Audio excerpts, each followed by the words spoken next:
All right, I guess we could do it to it. Camera. Let's all rise and pledge the flag to open the meeting.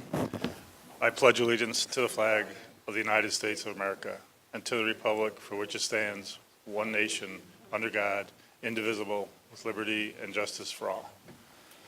All right, welcome everybody. We are now in September and 4 days out from Hardscrabble Day, and we lost our hot, humid weather to very damp, cold conditions here. Looks like maybe certain parts of the state in some threat of flooding, but it really poured here, an hour or so ago, and hopefully we'll be okay, though. As is our custom, we open with the pledge and then minute approval.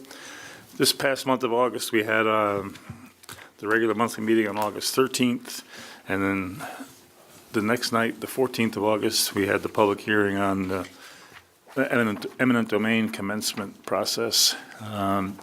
We did not have a regular workshop meeting since we had those other two.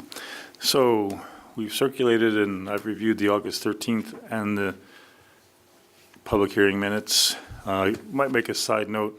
On the public hearing, you will recall that there was a stenographer here, so it's really recorded verbatim and so forth. So, but the minutes that we circulated captured the overviews of it. So there'll be a secondary record of that meeting. With that being said, though, I would ask if there are any additions, alterations, or corrections to the main August 13 minutes or the August 14th minutes. Hearing none, I would move that we approve those minutes. Is there a second? Second. All in favor? Aye. Thank you. Aye. All right.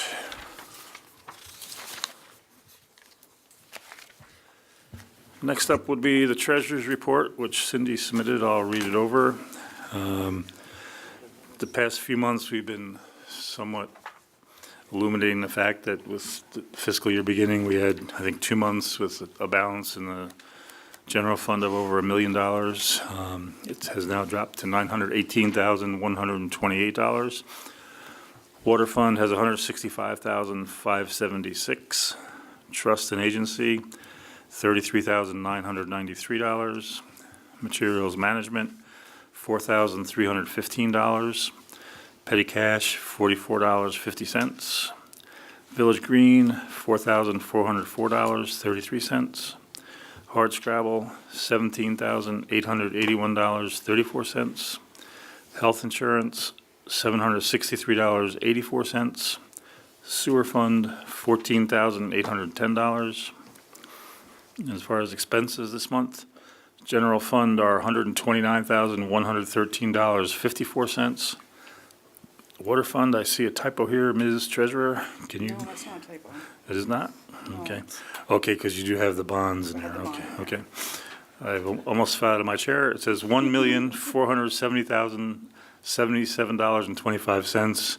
I'll put an asterisk and explain to the board we moved. Remember, the bond was $1.441 million and $500. And then there was about a $5,500 interest payment. So those two numbers would become a touch over 1.46 million, I guess. So that could explain those expenses there. It would be, looks like about a nominal amount over that amount for regular water fund expenses. Trust and agency, $33,993. Material management, monthly expenses were $4,253.57. So I think the only out of sorts number there was that one with the big transaction on the water fund disbursement. And that was a wire transfer, but we had it for half a day. Yeah. What we're saying here is the money came in from USDA in the closing, and we paid it back to EFC. So that happened all in that month there. With that being noted, I would ask that we consider approving this report. Is there a motion to accept the treasurer's report? So, second. All in favor? Aye. Thank you. What we could do, in walked our representative, our link to the Red Hook Fire Company. We like to get him in and out if we could, so his timing is perfect. Fred, I don't know if you want to stand up and say a few words, as is you. Okay. Okay. Anyone called last month, and You can say more than a few words if you want. Okay, I talk in 15-minute segments.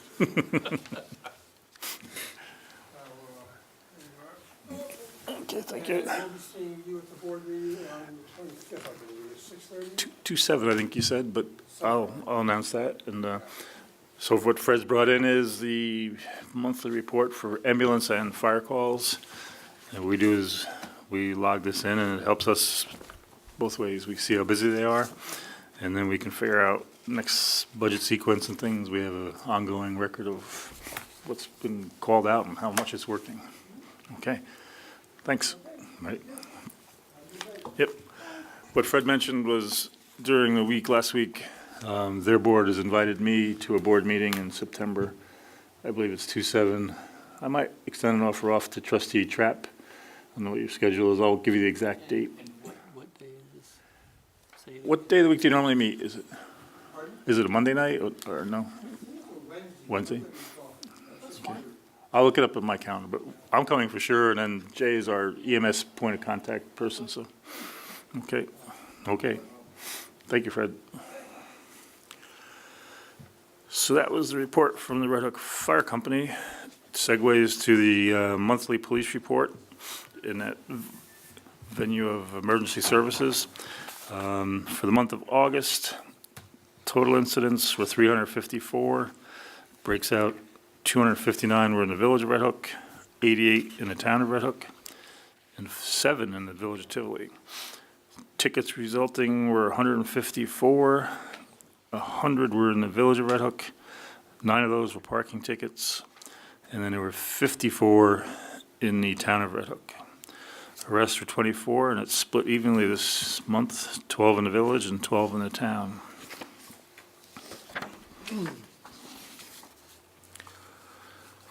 Let's see. Later on tonight, I think we'll go into executive session with regard to personnel, so we'll talk about that in there. As far as in subcategory 2 there in my heading, insurance, our policies will be delivered, and we're looking at, the county came in, 10 days ago or so? You know how we all moved, the village moved its workers' comp coverage to the county of Dutchess in a shared pool. But they are experiencing some rate increases, so I've asked our agent to come in and give us some options, some quotes, and that's brewing too. But right now, the county program is still, looks like it beats the market at its current pricing to us, but we're not sure just where it's headed. I'll keep you posted on that. If we could then, looks like Mr. Trustee Trapp, you want to talk about planning and zoning there? Oh, you betcha. Okay. You betcha. Here we go. Just want to start with, we've had our little doodle poll at the Dutchess County Planning Federation Board of Directors, and we've pretty much set our fall schedule here for training classes. October 16 is going to be making your community more farm-friendly through planning and zoning. It may not be as appropriate here. We don't have in the village that much farmland, but there are other communities where it's the town and other communities. It's a lot more agricultural. And so October 25th, it's how to deliberate a ZBA application. And I think you might have attended one of these when we did it a long time ago. Jennifer Van Tile, the attorney, ran the whole session, and what she did was she broke everybody up into 5, 6, 7 member boards, and she would put out a zoning, a variance request that had come up, and then each little group would have to deliberate and make a decision, and then she would say how it was actually done. And that was eye-opening, because sometimes you weren't quite as accurate as you thought you were, so it's going to be a very good class. And the last one is low-impact development. They're talking a lot about parking lots and street trees and things like this. So we're working on, it's mostly the Department of State, their attorneys that are going to present these. So we're working on that. And they should be good. And let's see. So we'll move on to the building department. We had 7 building permits issued this past month in August. 1 certificate of occupancy, 4 certificates of compliance, 2 municipal searches were conducted. There's a sheet of fire inspections if anybody is interested. We've had 3 complaints, and very interesting, yeah. Let's see, and the inspection report is attached. Well, it doesn't look like all of it is, some of it is attached here. Planning Board had a meeting August 9. Site plan approval was granted to a property, 7461 South Broadway. And once again, George, no ZBA meeting. Nobody's looking for variances and such things. We'll try and stir it up for you, see what we can do. And I'm kind of thinking that between the fire inspections and our adjustment in the planning zoning fees, it's starting to work. The amount tendered last month was $3,375, so we're doing a little better in that respect. And there's the shed discussion that we'll have a little later. I'll just hang on when we get to that, then I'll add what I know about that. So that's it for me, my friend. Okay, thank you, Jay. I think what we could do is move to Jen, and she could talk to us about community programs, celebrations, and so forth. But I thought first, I handed everybody out their own version of a hardscrabble poster here. Maybe Jen will start with that, and I thought we'd save her a few words. We'll see if this will work, but we have, like we said at the onset, 4 or 5 days out at our big street festival, and one of the things we give our sponsors is some radio ads. We'll see if this comes through here. Give us a little idea of what's going on here. This Saturday, it's Red Hook's Hardscrabble Day with a free concert by the Wait Band, playing all your band favorites and music from their new album, World Gone Mad, presented by Rhinebeck Bank, with thanks to Dave's Tree Service, the Bayrite Family, Hudson Valley Federal Credit Union, Foam and Wash, the Phantom Gardener, Northern Duchess Hospital, Steve Hobson's Windows, Doors, and Glass, Davis Furniture, Williams Lumber, Tops Friendly Markets, Ulster Savings Bank, Donna Neville Law, cool exhibits, crafts, Ulster Savings Kid Scrabble activities, street vendors, fabulous foods, and free music all day. Ian Flanagan, Victoria Levy, and Becky Brindle, and The Big Shoe. After the parade, Red Hook's own Is, and the Jay Collins Band, and headliners The Wait, featuring Jimmy Weeder and Randy Charlante from the band, with members of the Levon Helm Band. Support from Ken Kearney Real Estate, Watertight Plumbing, Rhinebeck Rentals, M&T Bank, CT Mail Associates, and Ken. We'll end it there, but one thing, you hear it on 3 local radio stations, and the good news is, it sounds like it's going to be a fun day as far as the band. I think, my generation, I still know their music, but a lot of them, these musicians are from the original band, are deceased, but these folks played with them, and it's going to be a lot of their music plus a regular album they've made lately. And part of it is they live a little closer to home, so a lot of our main music money will be staying right here in the Hudson Valley again. One thing we've shown is the sponsors come back each year, and we help them pitch the product we link them in, giving them advertising presence, not just their good feeling donation dollars. And so that's why we put all their names in. We get so many and so many repeats, which is good, but it makes the radio ads tough to do. The DJs that do it for us are like, oh my God, how do we get the content in and then get the sponsors in and around them? Speed talker, right? So that's why they're going a little fast. But on top of that, there are 3 different versions. So if you are a sponsor or you're a friend of a sponsor, if you don't hear it on that version, he has them spaced around so they get mentioned in the choice of 3 ads. But they're out on KZE, DST, BPM, somebody said they heard it on, and PDH. So that'll be bringing up the live part of the end of the day. The radio ads are mainly geared to get folks on the music world to come later in the day. But with that, Jen, if you want to jump out and go with yours, and we'll talk some more about it. If I could say something that was something of note, very interesting. A couple of weeks ago, our little ensemble played at the Shelter and in Rhinebeck, and just before the start of the last set, somebody came down and said that Garth Hudson was outside, so he came down and he played for about 35, 40 minutes with the group. So it was interesting. They had to basically carry him down the steps and prop him up. I mean, he's You know, he. I like Leon Russell when we had him here. Pretty much, yes, indeed. It was, but it was an interesting experience, you know, to see demographically through the group who knew who he was and who didn't. You know, it was like Yeah. our age that about 25 people hung right there, and the other 75 or 80 people just go, huh? Who's that? But it should be good. And the weather's looking good, right, Jen? I mean, we don't want to jinx it. Well, so far, Okay. I mean, there is a hurricane coming. Hopefully it won't come on Saturday. So far it still looks sunny, and I got the magic toes working on that, so all good. So Hardscrabble Day is this Saturday. Vendors, kids, events, food, parade will be at 4:30.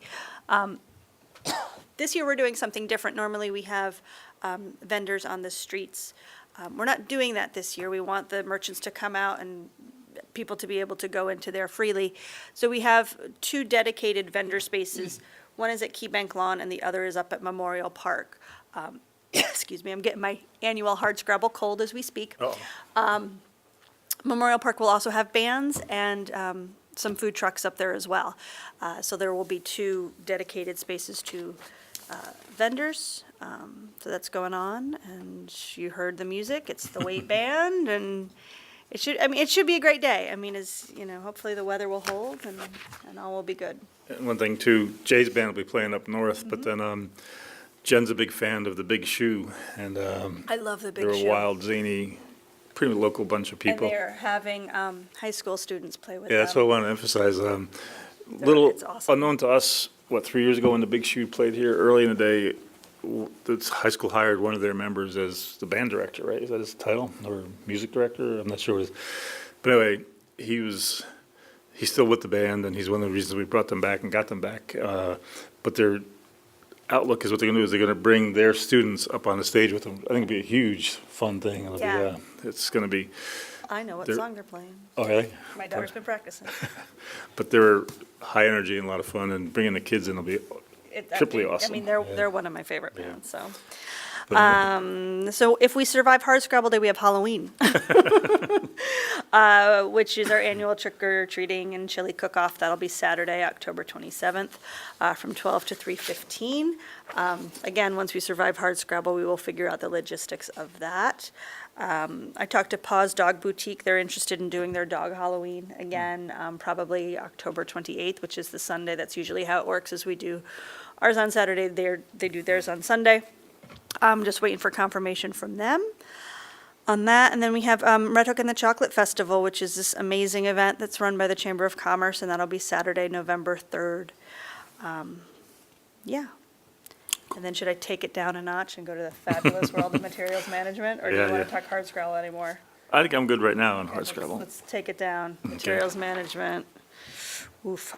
For the month of August, we sold $3,071.75 in garbage tags and paid out $1,407.18. We had 9.87 tons of garbage and 4.46 tons of single-stream recycling. And once again, single-stream is about to become a thing of the past, and we still haven't had a chance to sit down and figure out the logistics of how we're going to figure this out going forward with commingled and what that means for our trucks and sorting and that sort of thing. And hopefully once Hardscrabble becomes like a full-time job, basically the past month, I mean, I get, 20 emails and phone calls a day easily. So once that's settled down, we can sit down and move on to the next stuff and figure all that out. But we did not have any contaminated recycling this month. Woot woot. that's So, good. there you go. That's all I got. In that vein, Jen and board, I was talking with Dan, our highway foreman, and talking more with Ulster County Resource Recovery Agency. I've got their site up on the wall there. Like we know, they're definitely moving off single stream December 31. We've been advised that, and we've told everybody that. Like Jen was saying, we have to come up with a new plan, which more and more looks like some version of our old plan, meaning commingled. The market still seems to be strongest in newspaper, then there's cardboard, and then commingled. Oddly, the recycling coordinator for Ulster County Resource Recovery is leaving her position the end of September. So I was talking with her a little bit, and I have a call into the administrator now. I'm inclined to say at our workshop, we have to call it and pull a trigger, but I wanted to put a thought out there. Because Ari and Cindy put out the newsletter last week of September, it'll probably go out. And I think we need to have the solution in that newsletter to convert it for December timeframe. It looks to me like we probably have to go back, I guess for those that need to think of the trucks, we have the big truck that hauls the household waste, the big cylinder truck. Then we use the trailer for the now single stream. And the problem with the trailer is you can't really subdivide it further to make bins or compartments. So how do we do it? It sounds like we have to put certain products on the curbside, certain Mondays compared to other Mondays. And I was toying with, to make it somehow stick in people's minds, the first Monday of a given month would be paper and cardboard, and then 3 commingled, then paper cardboard.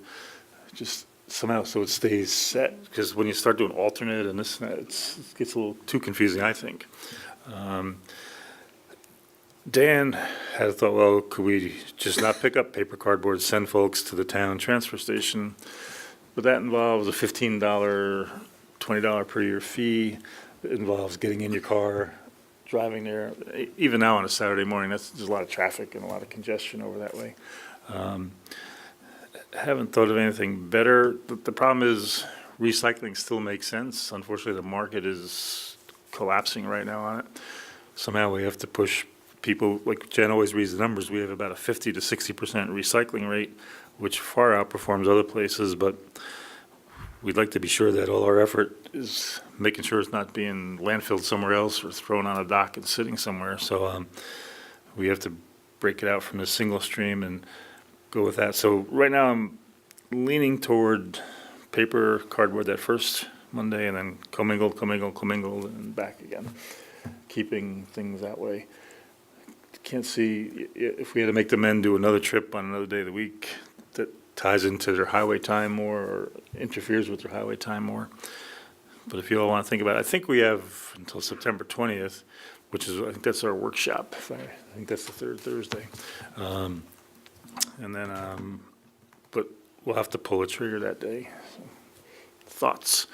And then an offshoot to Hardscrabble Day, Brent might talk about it too, but the Economic Development Committee meeting, they meet here every other week, and we did posture and put forth that, hey, the Hardscrabble tent and stage are always set up on the Friday before the Saturday, and they're going to take us up. They're holding a meet and greet where they're inviting business owners, residents, and so forth to come out and be a little panel discussion and just light fare and just general talk. So we'll be under the tent, and an interesting thing, they've circulated their own posters. They're not relying on us to promote it, and they've invited a panel, and it'll be what Red Hook. There are 3 key questions, and then they'll open it up to the audience. So it should be a good event if folks are listening and want to come up. That's this coming Friday, the 14th, at 6 o'clock in the evening. But Jen, did we hit all your things there? Okay, thank you. What we could do then, why don't we have some water talks? Charlie, Trustee Lang, have your report there? You good to go? Yes. Okay. Yes, ready and willing. So, the monthly Red Hook Water Treatment Facilities report. During the month of July, Oop. July? August. Yeah, well, should say August. Typo. Mm-hmm. During the month of August, the water treatment facility treated 6,722,000 total gallons, which is an average of 216,800 gallons a day. So that's coming back a little bit better in line from the previous month, which seemed to be a bit of an aberration as to the volume of water that was treated. I don't know if we have any more sort of evidence or rationale as to why it was so high? Check 2 things. One, we did end up with a leak discovered maybe 2 weeks ago, which was probably not quite, one never knows when a leak began to when it shows its face. So there might have been something underlying that. It was on Route 9, Broadway, South Broadway there. Where you might have seen them digging. They did work on that. And Then there was a no water call, but that wouldn't have been anything making more flow. Okay. There was that leak that did appear, whether it could push that much May have gallons. contributed, and, very hot weather and perhaps Yeah. people using more water. But, so that's come down a bit. Just to compare it to last year, August 2017, we treated 5,952,000 gallons. That was 198,000 gallons a day. So that was it's a little higher than that. Yeah, yeah. I mean, it's still well below the prior year, which was, before we did all the infrastructure work. And then we also sent off 3 samples for coliform testing, for bacteriological testing, and those all came back absent. So that's good. And then chemical usage, the plant used 60 gallons of sodium hypochlorite, which is an average use of 1.93 gallons per day, which is right in line with how we've been running that.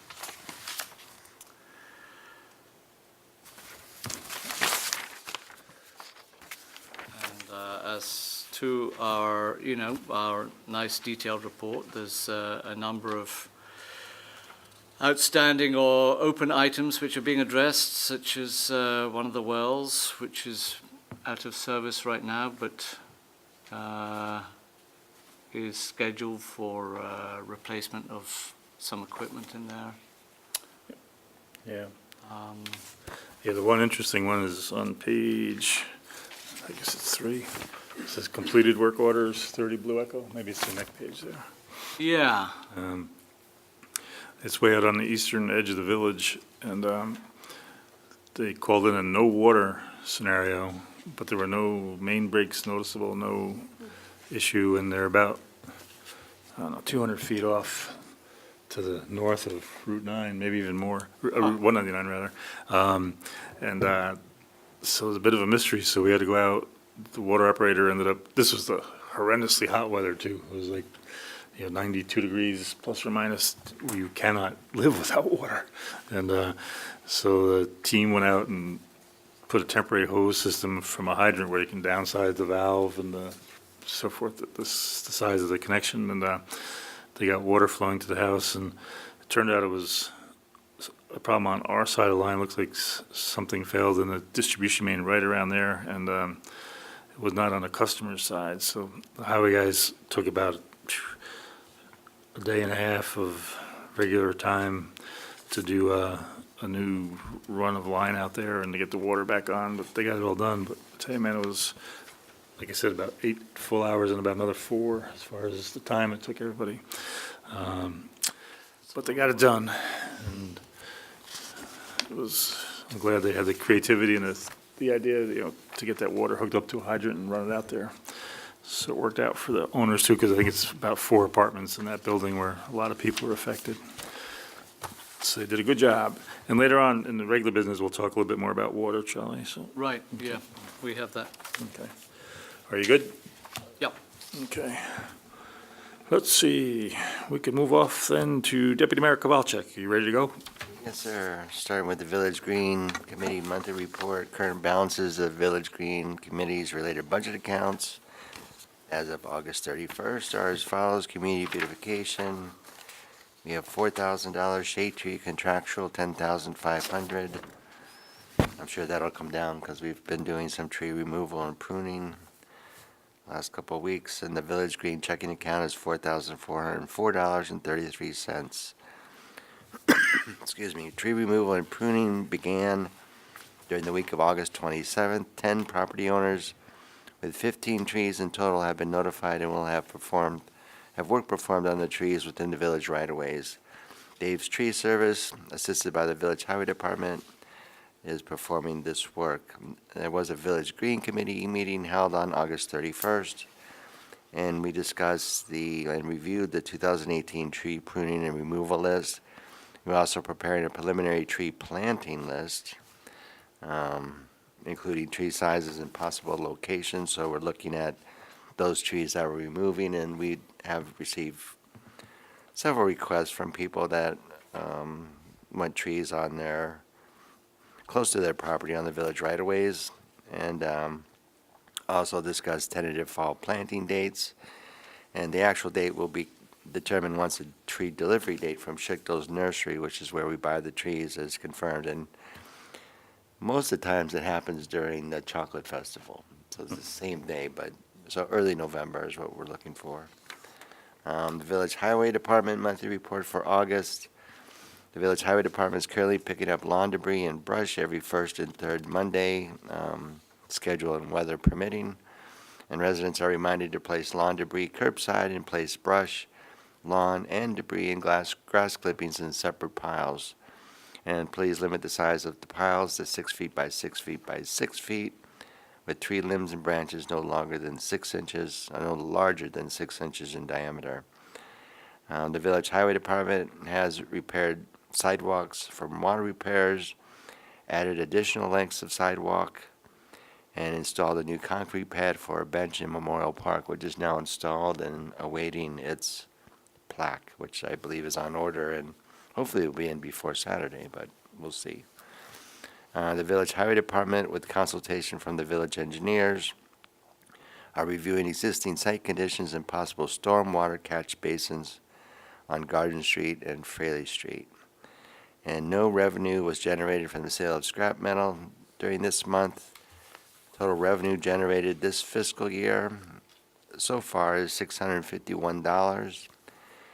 Since inception of the program in September of 2007, $26,649.17 has been generated.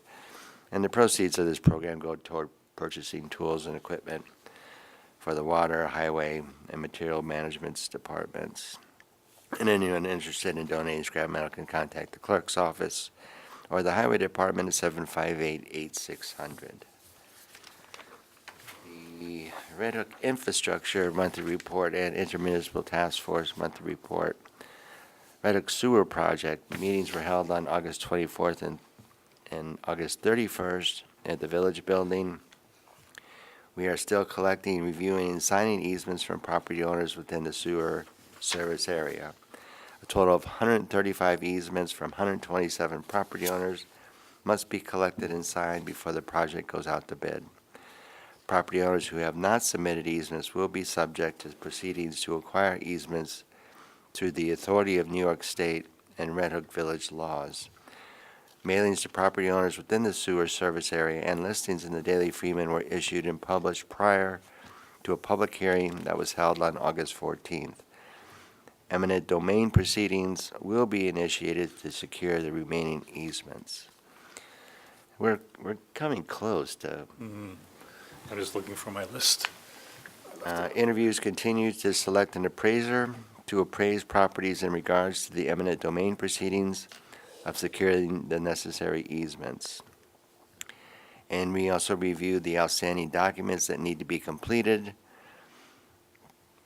prior to advertising and releasing bid documents for the construction of the Red Hook Sewer Project. And these include USDA Rural Development Letter of Conditions, response to comments by the New York State Environmental Facilities Corporation, and comments by the Dutchess County Department of Health, and of course securing all the easements.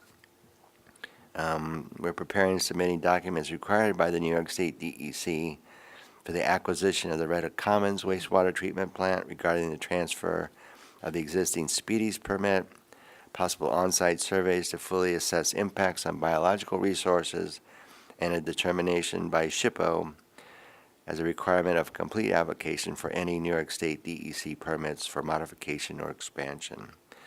And we're also working with our attorneys to secure the easement and wastewater treatment plant and property donation agreements from the Red Hook Commons and the Red Hook Commons Sewage Works Corporation. The Red Hook Village Water Project Phase 2 closing proceedings were finalized on August 22nd, 2018. The project cost of $3.8 million was reduced by a New York State Drinking Water State Revolving Fund Water Infrastructure Improvement Act grant of $2.28 million, and this was 60% of the project cost.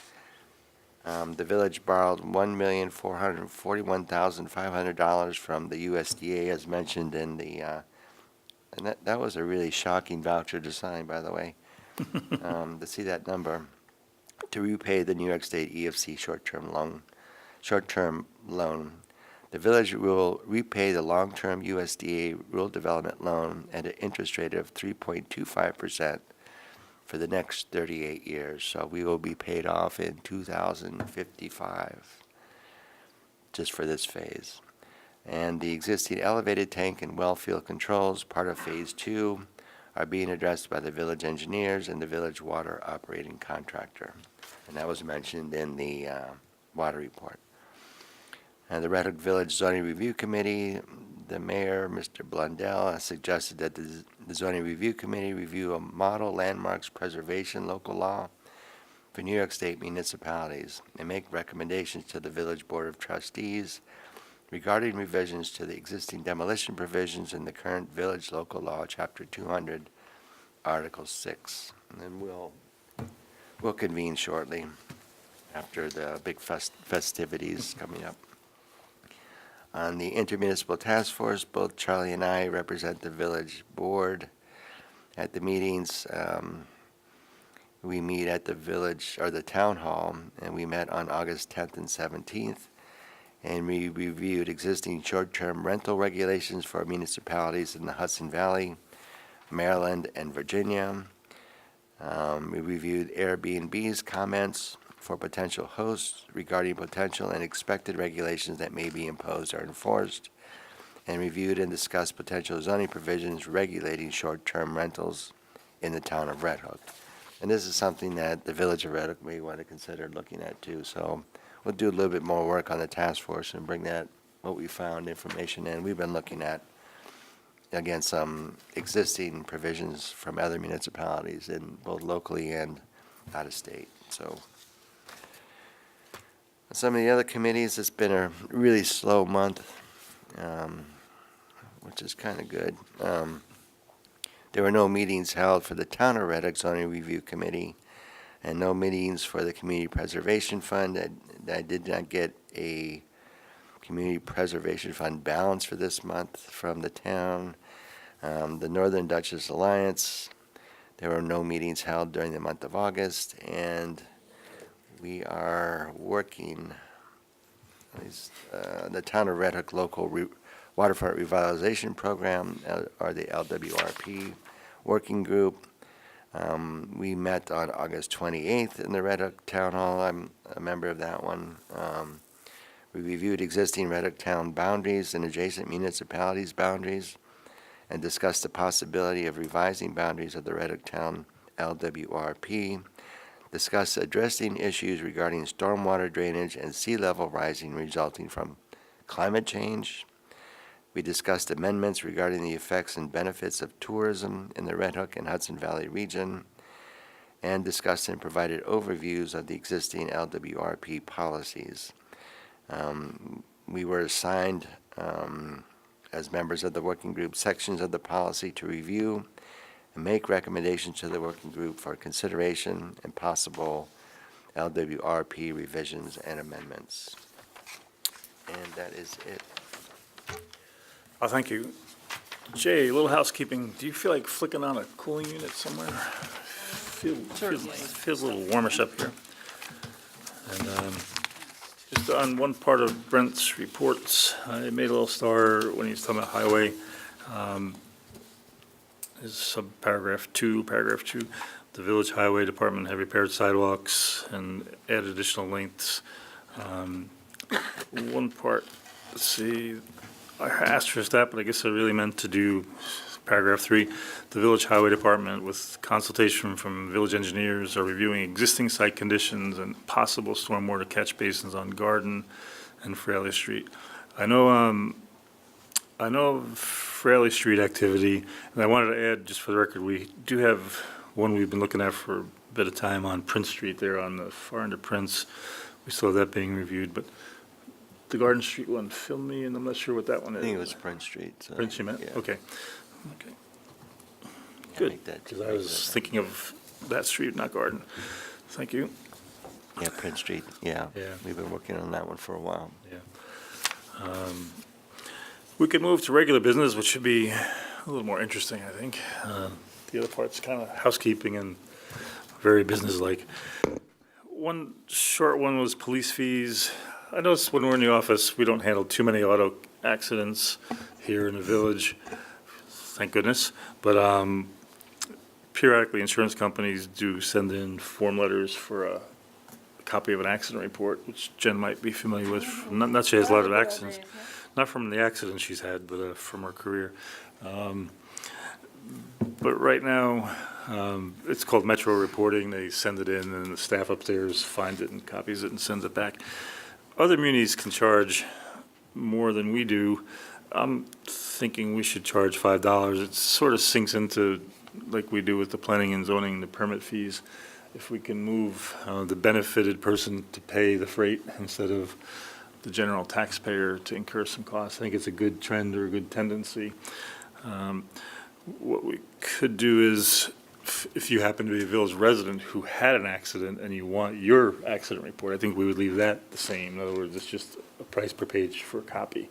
But if it's somebody whose insurance company is writing in, they have deep pockets and they do take time from our people, and we're not directly benefiting a resident by taking the time for them. So I would think, I'm going to recommend that we go to $5.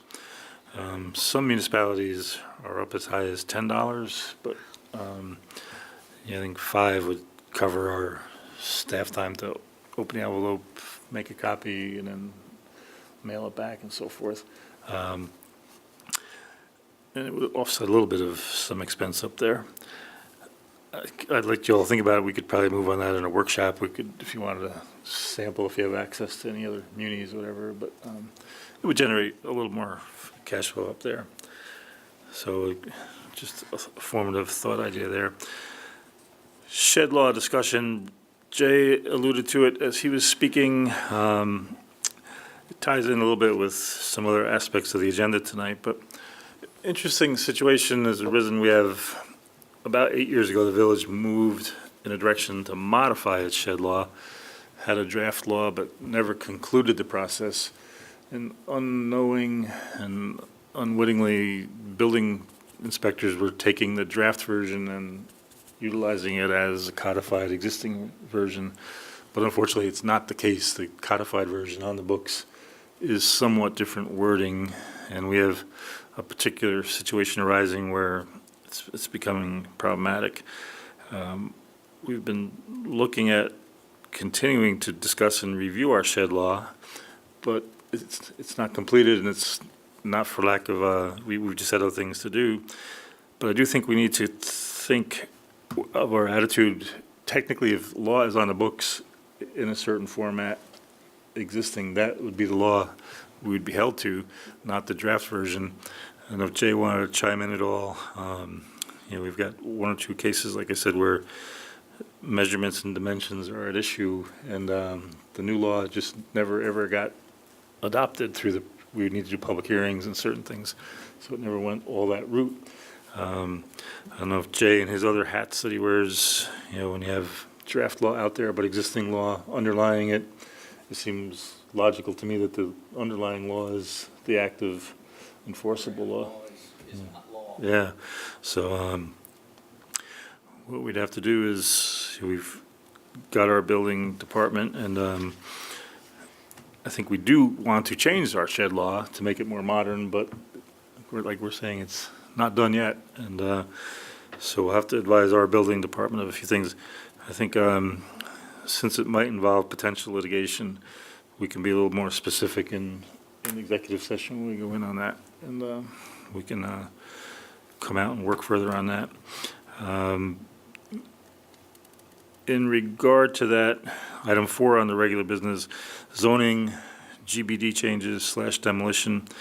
We're in the 4-month phase of a demolition moratorium right now, and council's working on the final stages. The ZRC did rule with a secondary opinion on some further meetings they had on the task at hand first as far as expansion of existing automotive service and demolition rules. But we did circulate to that ZRC, like Brent mentioned, that model law in historic buildings and so forth for consideration. We do have time to work further, but we are still working on that. But we will have to act and set some public hearings and things for our So this is the next version meeting. that we submitted, the ZRC submitted for review by the trustees and the attorneys. So that version, then, and this is in Yeah. addition to it, what we're, So you think you'd want to do 2 phases or 2 steps, you mean? Okay, that's good to know. that's a good idea. Yeah, maybe what we could do then is, if we're gonna just work off what we have, we should probably set a public hearing for our October meeting, just to have that ready to go, and we can line up We're around it. we're on the clock, right? So the 4-month Yeah. is coming up, and I don't know if you'd have enough time really to amend the entire. I tend to agree with you. I wasn't sure when you mentioned you were looking at the other phase. Cindy, do you have what our next? October 8th. October 8th. I'm inclined to say we should preemptively just set a public hearing for 7 PM October 8th, so we're ready. So I would move that the village board set a public hearing for October 8th at 7 PM to hear comment on zoning general business district changes with regard to automotive service stations and demolition in the GBD. Is there a second? Second. Any other thoughts? All in favor? Aye. Okay.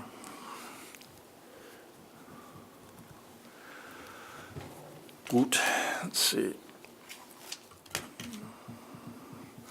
Maybe, let's go to number 3, sewer easement resolution. I do actually have, that's a bookkeeping thing we'll have to pass here.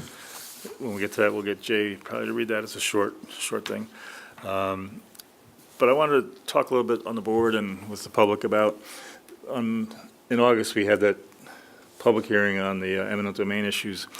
And what it boils down to, Brent mentioned some numbers. There's roughly 130 properties, and about 125 have sent in their easements.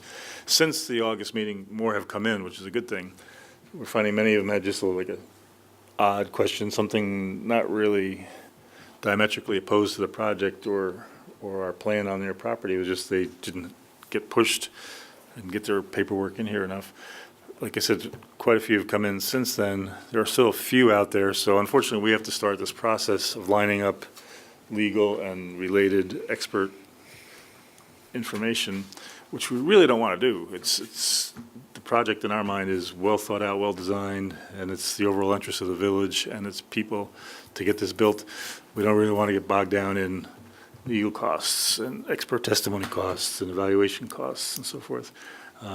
This is money that we could be putting toward reducing the cost of Right, because the project for the property owners. Exactly so. yeah, 'cause nobody's winning except some lawyers and expert testimony folks on more legal costs, and we're not putting down either of them, but we don't want to make more income this year. We'd rather have it in pipes and in bid process and Lower construction, costs. yeah, and lower costs. So we are calling people. Even last Friday, we were making calls, and people came in, and there's a few more coming in this Friday. So we are whittling that down. We really would like to get it to 0, just have everybody come in and jump on board. And like we said at the meeting, we specifically had those that spoke. We interacted directly with them, trying to find the solution that would work for them, and we're still doing that, trying to work that out.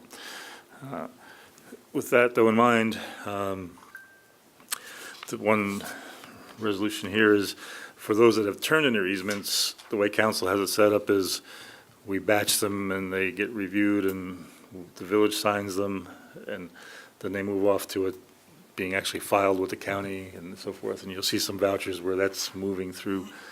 The county reduced, or a few folks have reduced filing and handling fees for us since we're doing so many at once, and which is good. But we still need to track them. And you might remember 2 resolutions like this already where we named the easements that were in and authorized the village mayor to sign them and then move them through the process. I think, Jay, do you feel like doing your reading for us there? Oh, you betcha. Okay, thanks. Resolution to authorize mayor to sign sewer easements, and this is resolution number 21 of 2018. Whereas the Village of Red Hook is establishing a municipal sewer system to serve the village pursuant to Article 14 of the New York State Village Law. And whereas the village is seeking to construct the sewer system in phases, with the first phase encompassing the general business district and contiguous areas, parenthetic, the sewer project. And whereas a map and plan of the permanent sewer project with plans and specifications for sewage treatment has been prepared by CT Mail Associates dated February 15, 2017, last revised May 8, 2017, entitled Map, Plan, and Report, Village of Red Hook Sewer System, parenthetic, the map and plan. And whereas on February 8, 2016, the village board adopted a negative declaration finding that the sewer project as proposed would not result in any significant adverse environmental impacts, and that a draft environmental impact statement would not be prepared.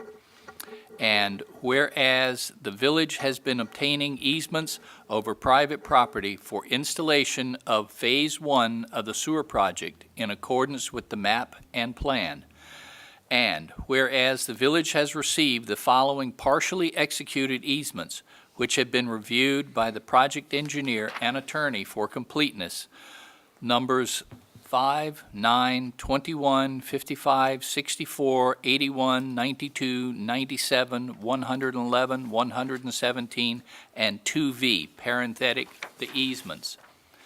Now, therefore be it resolved by the Board of Trustees of the Village of Red Hook that the mayor and deputy mayor are hereby authorized to execute the easements and associated tax filing forms and cause them to be recorded in the office of the Dutchess County Clerk. Thank you, Jay. Yep. Would you want to offer that as a motion? I would. I'll Okay. second it. Okay. Any other discussion? Like we said, it's essentially just picking those numbers and they're up in a box upstairs.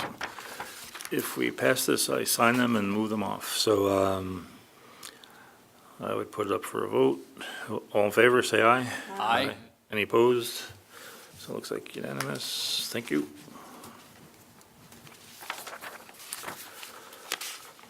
All right. Number 5, water options. I think one day, about 2 weeks ago, I circulated something to everybody just for thought process. We've got things working fairly well now. We've been trying to do a tendency or a process where we do most of all of our own work in-house, meaning whether it's water, different departments, we're trying to keep our people busy and pay our people and have the talent that we hire instead of outside contractors and so forth.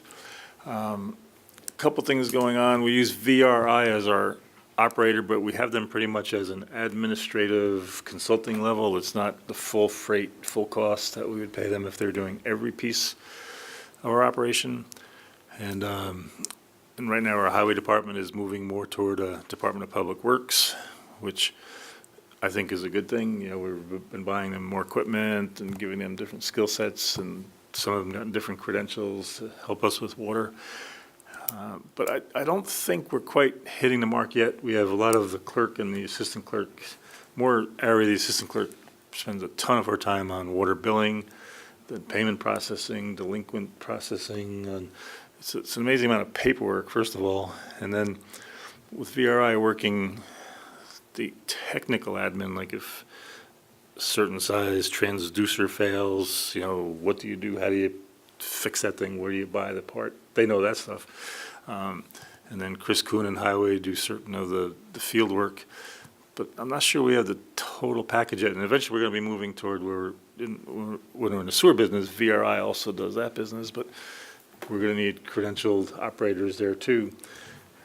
But like I said, right now I feel like we need like a central point or communications point. Each person is doing their job fairly well, but it seems a little bit of a gap between planning and future needs and day-to-day needs. And most operators are not going to do your planning for you. I think they'll just fix or operate what you need to be operated and tell you certain things, do annual reports and things. But don't know if anybody had any thoughts, but it seemed to me, in-house, should we make somebody more responsible? Right now, we have a trustee who theoretically oversees water, but they're not here every day. They're not available, they're not on the phone, they're not in the field, kind of thing. And I can do certain things, Cindy can do certain things, but there's nobody sitting there making the big picture, big outlook calls and decisions. And I'm a little bit reluctant to pay VRI more, because I don't think that they're necessarily what we need or want. And I don't know if anybody in their experience, like Charlie, do you work with other water departments or things, where you see anything that looks like a better model than others, or do you see much in your line of work? We don't, I mean, it's Oh, just okay, yeah. the massive DEP. Yeah. Like, what's the new thing in water? We're gonna be, I know we're getting new software, right, Cindy? Like, the Badger system is being upgraded. But it just seems like there's a missing, like when Charlie does his report, there's those secondary pages with things that are happening. For instance, we need to decommission the elevated well, the water tank, the water tower. And we talked to our engineers, we talked to VRI, we talked to everybody, but somebody has to sit on it, and it's a very technical thing. It's like transducers and software and hardware have to all talk to each other. It's not like you just go turn a switch and it happens overnight. And we've been pushing, and same thing with billing and different things. I just don't know if there's do we move up somebody within our organization to sit on it more and get more skill sets? For instance, could Harry go get her water operator license? Not that she'd be out in the field doing the water operations, but she would have a little bit of a feel rather for what's going on in the well houses and what's going on with the pipes. And then, because the highway guys, like we talked about that big break on that 92-degree day, they had other things planned for 3 or 4 days, sidewalks, things you've heard about being done. And then an emergency comes up like that, so we have to pull them and direct them, and it stresses out the organization a little bit. I don't know if anybody has a grand idea. Yeah, I'm kind of inclined towards something with Ari if she had some more time, but then it gives, takes time away from her for other things. Or do we just have meetings? The way we've got it set up with VRI is they don't get the full bore fee like we said, and that seemed to be our preference. But if anybody have any thoughts, or, we have limited staff in-house, and I'm not sure we want to go out and spend money. Are we doing some outside kind of comparative analysis about, hiring someone like Ari to do that water stuff, or looking at VRI in its totality, what they can actually offer us and what price that would be? Is there some kind of cost analysis that we could possibly look at to see? Because VRI definitely has the experience. And, to run it, but at what cost? I think that's the issue. Well, I did sit with Fernando. We didn't get the price, but you might remember maybe 6-7 years ago, we sat with VRI and we interviewed a bunch of operators. And they're not cheap when they give you the full board. Because theoretically, they could take everything. They could do billing, they could do processing, repairs. But those numbers become horrendous. And I tend to feel then we're moving our taxpayer money off to profit somewhere else, whereas when we're using our own people, it's staying fairly local and we're helping their careers a little bit. It still seems very piecemeal and a la carte. Yeah. And it doesn't, even if you train, that's still not 100%. And, Yeah, that's the there's thing. always something not right, and how much money will you be spending on training and that kind of thing. And I mean, I'm not pushing VRI, I'm just saying, No, as a model of someone that has the experience and know-how and can direct rather than take charge of the whole thing. I think maybe, look at maybe a role of an operator that we're looking at. Maybe they can be more involved with the delegating and directing the staff and what to do and how to do it, rather than training people that may or may not No, you're right. be around, or Yeah. something. Then it becomes the hard part. Does an outside consultant, technically municipal law, nobody can really direct our people except the mayor, really. Like, you can't say, Cindy, stop doing that today and do this, unless you're me or the mayor. So if VRI came in and said, stop everything, we gotta fix this leak, they'd be like, no, they don't, that's the weird part to me about it. It's like, but you're right, it is piecemeal right now. And you end up targeting the problem and, I think if the you immediate created problem. like a chain of command, though, you would have to be the point person, or the mayor would have to be the point person of any decisions that are made and make the appropriate call to delegate the work, but at least you would be duly informed as to what needs to be done, when it needs to be done. Somebody needs to tell us or consult with us on a more direct basis.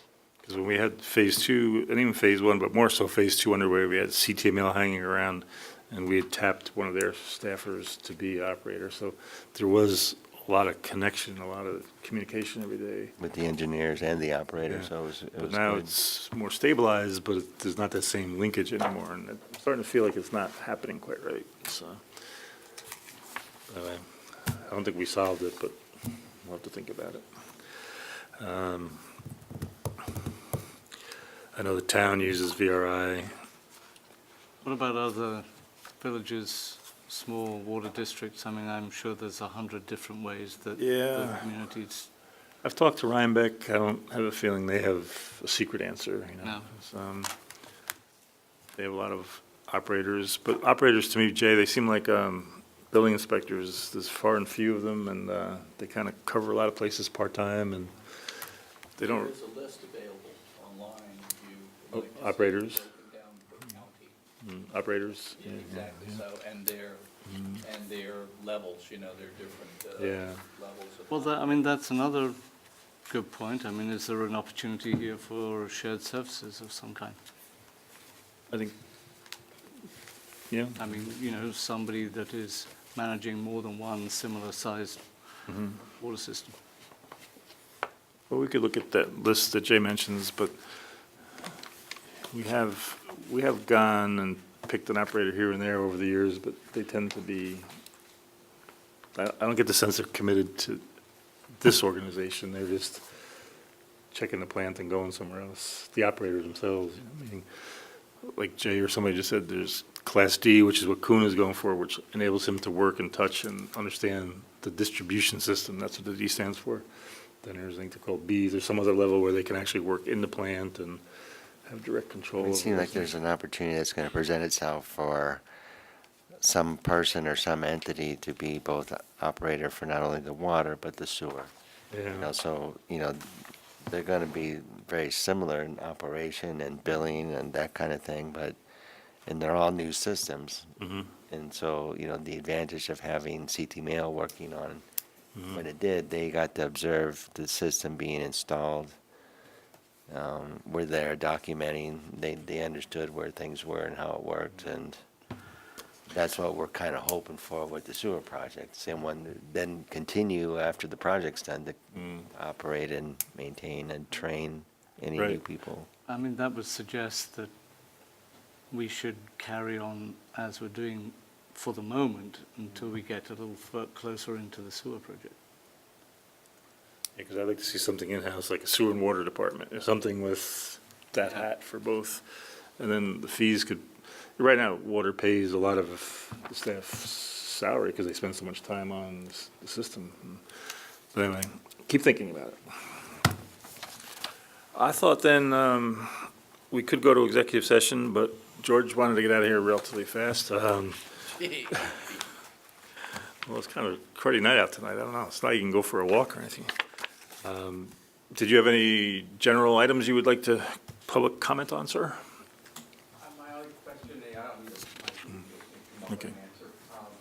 You're talking about coming up with a schedule for the garbage pickup. I Yeah. recommend maybe you make like a calendar thing up, sheet, and code it, and have them available to purchase their tickets, their tag, garbage tag. Or you can put it online, so you can download it, so you've got something to look at when you're putting stuff out. A lot of people are gonna put stuff out, if we be a lot of weekenders and stuff. And if it doesn't get picked up, it's gonna sit there, it's gonna leave it 2 weeks. Or somebody comes around, picks up wet newspapers, cardboard, and stuff like that. And the raccoons are running amok and they'll knock over the other collectibles or whatever, you know. Good, George. I don't know, could the camera pick that up, or should I repeat? George, I'll repeat. George is recommending that with our changes in garbage and recycling markets, that if we do make a change in the recycling part of the scheduling, put something on our website, something, maybe a printed calendar, that when people buy the tags, it's another reinforcement of like color coding or something where they can get it in their heads, oh. And that's from George, who I don't think had a computer, like, what, a month, are you a new arrivee on Computer World? But thanks, that's a good suggestion, something to reinforce when we do change it. How do I look something up? Yeah. Yeah, no, because it's Sunday night, you're like, oh no, garbage night, and you say, put it out, and you have to know. But appreciate that. With that on our agenda, I do have going into executive with three components. I'll read them out. I would move that we go into executive session to deal with employment matters of a particular person, and secondarily in discussion, proposed acquisition of real property, and then potential litigation. Is there a second? For the record, we're leaving with 8:06. We might be a little longer since there's three things there. I would ask camera person if you don't mind hanging out, and George, you're more than welcome to hang out, but we'll go into executive. Thank you. Did I call for a vote there, gentlemen and lady? Aye. Aye, thank you. All righty. I would ask that we move from executive back to regular session at So 8. moved. Second. Okay, it looks like it's 8:39 according to my clock. All in favor? Aye. Aye. And we had some public comment from the audience. Was there any general business items that we didn't talk about tonight from board members? Anything going on that you need to? All right, I think we need to pay some bills. We read some numbers, so I'd move that we pay bills after audit. Is there a second? Second. All in favor? Aye. And Mr. BK, Deputy Mayor, you want to? BK Broiler, hit him. I can make a motion that we adjourn this evening's meeting. I'll second it. All in favor? Aye. Good night, everybody.